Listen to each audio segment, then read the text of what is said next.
Olá, pessoal. Vamos para a nossa 10ª aula da disciplina de Físico-Química 1. Então, dentro ainda da semana, falando sobre termoquímica, aplicações da primeira lei da termodinâmica.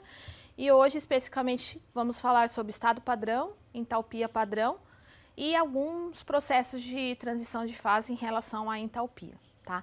Então, olha só, o que a gente viu das aulas passadas e o que a gente pode extrapolar aqui para o nosso tema de hoje. Então, retomando, entalpia de uma reação. A gente pode calcular essa entalpia de uma reação a partir da entalpia de outras reações, tá? Isso por quê? Porque muitas vezes a reação de interesse é muito complicada experimentalmente. Então, a gente recorre a reações alternativas que ao se somar, a gente chega na reação de interesse, tá? Então, a partir da entalpia de um número limitado de reações, a gente calcula a entalpia de reações mais complexas, tá? E olha só, qual é um requisito para se determinar a entalpia de uma reação? Então,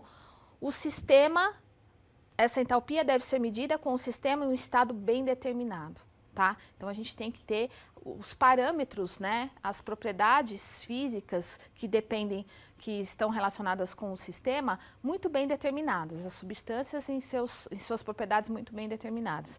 E isso, a gente calcula a entalpia, a partir desses dados, a entalpia padrão de uma reação, que a gente vai exprimir como ΔHR, ou muitas vezes vocês vão encontrar o ΔRH, tá? Que são mudanças de entalpia em um processo onde reagentes e produtos estão em seus estados padrão, tá? Então, o que seria esse estado padrão que a gente tem como interesse na aula de hoje?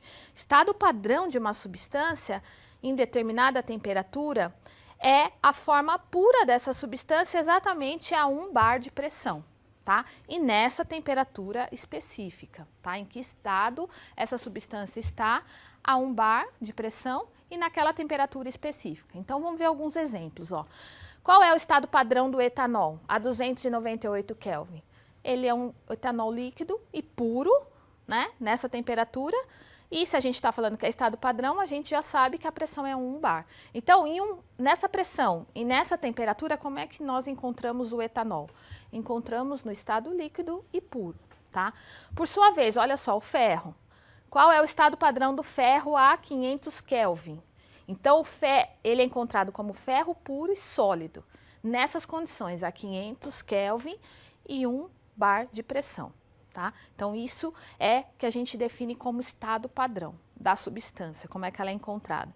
Então, em geral, a gente vai encontrar, quando a gente está se referenciando a um estado padrão, sempre tem um símbolo, um zerinho, em cima do símbolo da propriedade que a gente está interessado, indicando que é no estado padrão daquela substância, tá? E depende, novamente, da temperatura em que esse estado é definido, tá? Outra importante notação, reação de combustão do metano, que é uma equação química com a mudança de entalpia padrão correspondente. Então, como é que a gente pode exprimir, essa reação de combustão do metano? Então, metano mais oxigênio, produzindo CO2 e água. Então, olha só, qual é a variação de entalpia desse processo? ΔH0, então, indica que as substâncias estão nos seus estados padrão, tá? Em qual temperatura? 298 Kelvin, então essa variação de entalpia é exatamente igual a menos 890 quilojoules. Tá? Então, esse é um exemplo de como é que a gente interpreta a equação química com os seus dados, neste caso, de entalpia. Tá? Então, olha só, a gente pode, então, exprimir como estado padrão, são reagentes puros, não misturados em seus estados padrão, converte-se em produtos puros, não misturados em seus estados padrão. Então, sempre que você observar que tem o ΔH zerinho, então você já sabe que aquelas substâncias estão nos seus estados padrão, naquela temperatura e a pressão de 1 bar. Tá? Olha só algumas considerações a respeito da reação, que nós mostramos anteriormente ainda. Mudanças de entalpia devido à mistura dos componentes não estão inclusas na entalpia reportada. Então, o que isso quer dizer? Que naquele valor de 890 kJ, na verdade, lembrando que a entalpia é uma função de estado, ela reporta exatamente a variação do estado final, da entalpia no estado final, e a entalpia no estado inicial, independente do caminho por qual o sistema chegou naquele estado final, tá? Outra consideração, quando a gente viu o valor de 890 kJ, se vocês lembrarem, tinha um sinal negativo, né? O que isso indica? Que 890 kJ foram liberados, né? Então, o sistema liberou essa quantidade de energia quando um mol de metano, o metano não está no seu estado padrão, então, qual a pressão? 1 bar, reagiu com 2 mols de oxigênio puro, tá? Então, novamente, se era um ΔH0, era todo mundo no estado padrão. Então, era oxigênio puro, a pressão de 1 bar, e produziu o quê? 1 mol de dióxido de carbono e 2 mols de água, tá? Sempre a pressão de 1 bar. Aquele valor de entalpia vale para a temperatura que aquela reação foi realizada. Então, no caso, foi indicado que a temperatura é de 298 Kelvin. Então, se a gente mudar a temperatura, esse valor vai mudar um pouquinho, tá? E outra característica importante da entalpia é que, como é uma propriedade, lembra que a gente falou na aula passada que é uma propriedade extensiva na matéria? Se é extensiva, depende da quantidade. Então, olha só, se a gente multiplicar os coeficientes estequiométricos por algum fator, então se eu dobrar todo mundo, a entalpia também vai ter que ser dobrada, vai ter que ser multiplicada, tá? Porque ela depende da quantidade. Então, o que a gente pode também fazer? Utilizar delta de reação, né? ΔH0 de reação, que na verdade é a entalpia padrão molar da reação. E o que quer dizer, se vocês lembrarem da aula lá que a gente falou sobre propriedades extensivas e intensivas? Quando a gente tem uma propriedade molar, na verdade a gente tem então uma grandeza intensiva, porque a gente já levou em consideração a quantidade, então na verdade a gente transforma uma propriedade extensiva numa propriedade intensiva. Tá? Então, olha, a gente, né, aquela reação do metano, a combustão do metano, a gente pode representar da mesma forma, tá? Então, só que agora por mol. Então, quer dizer o quê? Que ΔH de reação é exatamente menos 890 kJ por mol. Então, o que a gente fez foi transformar uma propriedade extensiva numa propriedade intensiva da matéria, tá?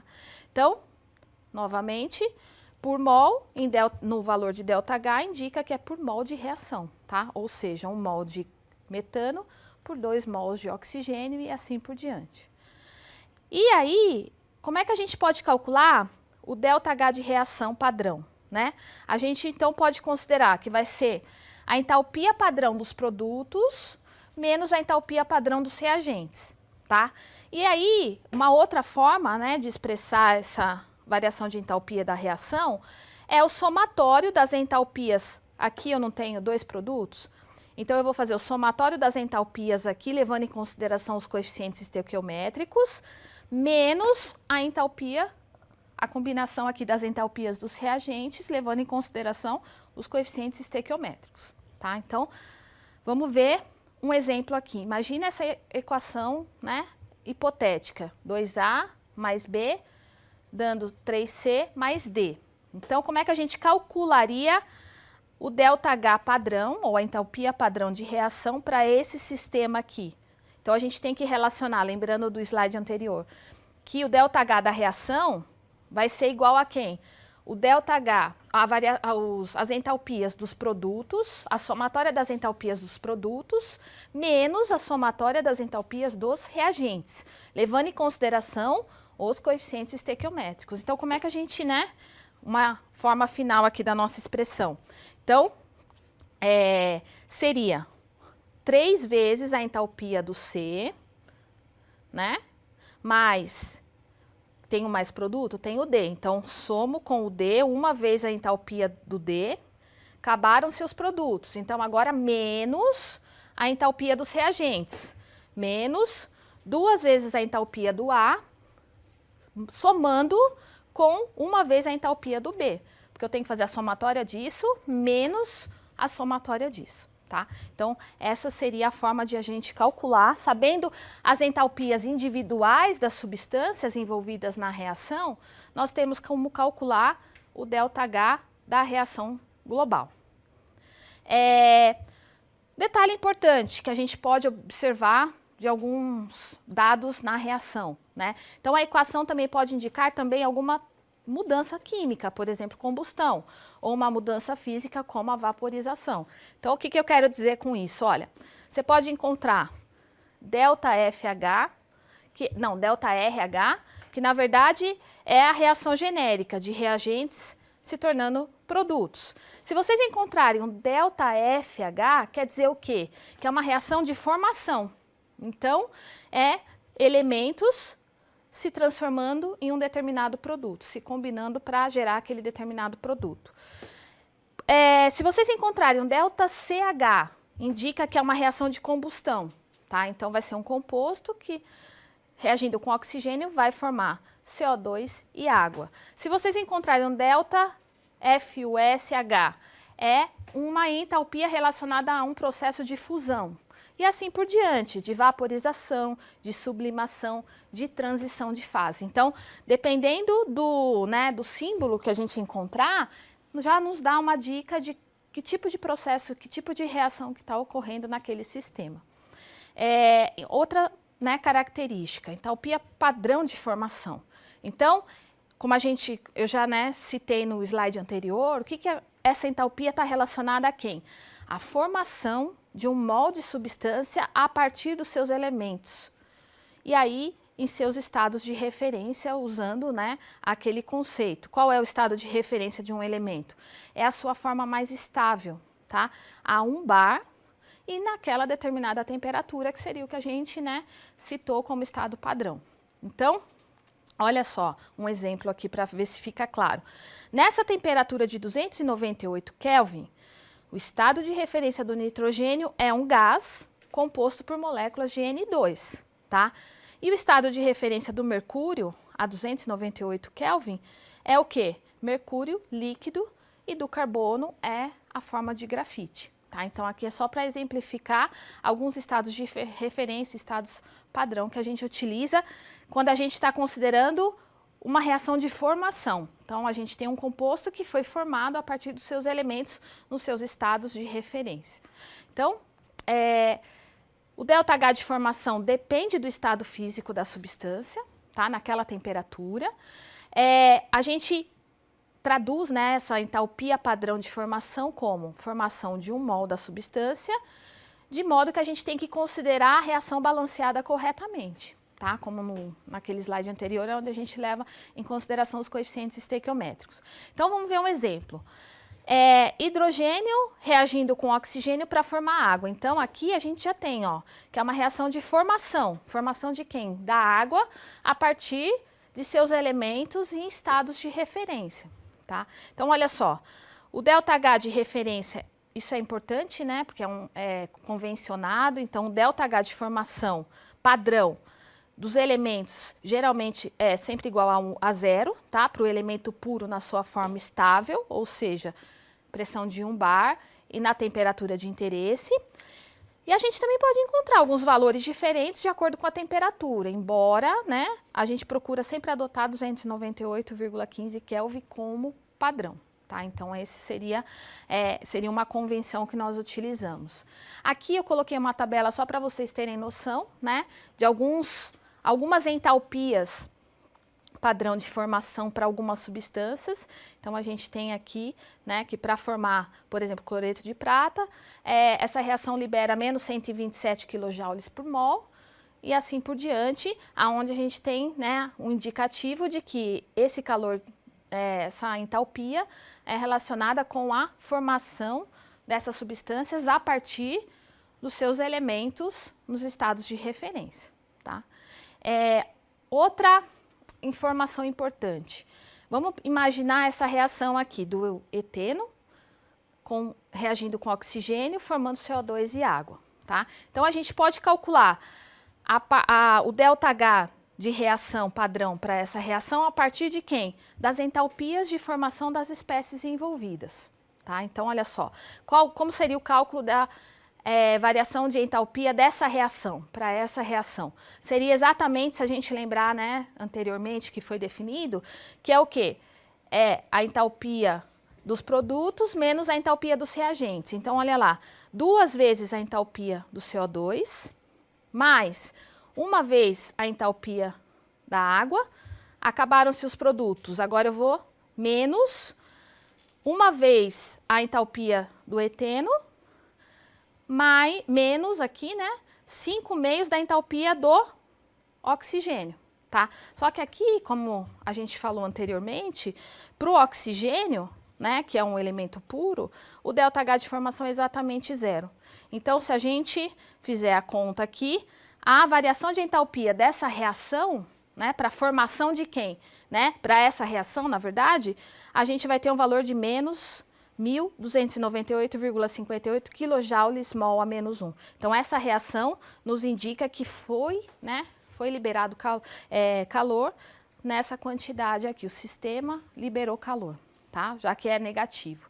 E, finalmente, falando um pouquinho de transição de fase, que a gente já citou lá numa tabela onde eu mostrei para vocês que o ΔH de transição, então a gente pode, né, a entalpia como uma função de estado, a gente pode ter um processo acontecendo, por exemplo, a fusão, né, de uma substância do seu estado sólido para o estado líquido, e essa fusão pode acontecer de diversas formas, ou a vaporização de alguma substância. Eu posso escolher vários caminhos para vaporizar uma determinada substância, mas a entalpia, o calor, né, liberado ou absorvido pela reação, independe dos caminhos. Então, o que importa é o estado final e o estado inicial. Então, eu posso fazer uma combinação de processos, de cálculos de entalpia de diferentes processos para chegar no valor final de ΔH daquela reação, tá? Então, o valor da entalpia só depende do estado final inicial e não do caminho no qual a transformação se processa,